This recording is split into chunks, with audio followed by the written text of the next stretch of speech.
दिनै जोंनि 14 नं 14 चिरांदुवार जा इउपिपिएल दोलोनि ब्लक बे ब्लक अफिसखौ बा मावख' न'खौ जोङो दिनै दरजा खेवनो हाबाय।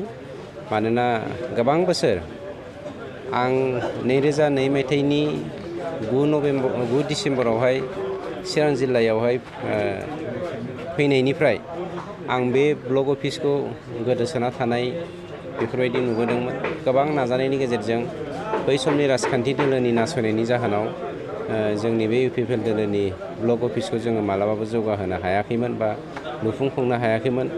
खिन्थु सरकार जानायनि उनाव जों बेखौ दिनै साक्सेसफुल खालामनो हाबाय। आरो दिनैनि बे हाबाफारिखौ जोङो 15 आगस्ट भारत हादरनि उदांस्रि सान बे सानजों लोब्बा लाखिनानै जोङो मावख' न'खौ खेवनायखौ जोङो लादों। बेनि थांखिया गुबैयानो जादों जोङो जेरै उदांस्रि मोनदों बेफोरबायदिनो बे मावख' न'आव थानानै जोङो उदांस्रि भाबै इउपिपिएल दोलोआ रावनावबो सोनारालासेनो जों खामानि मावलांनो हाथों।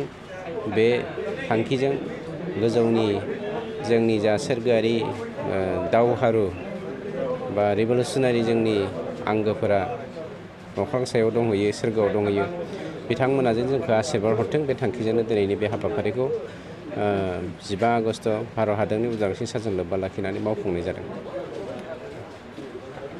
सार माखासे बे प्राइमारि अफिसा जोंना मोननै मोनथामसो गैया, बाखियाथ' फ्राय दङ। अब्लाबो जों बेखौ ग्रेजुवेलि बानायलांगोन। देग्लायसो जोङो 2 बोसोराव हाबगासिनो दङ।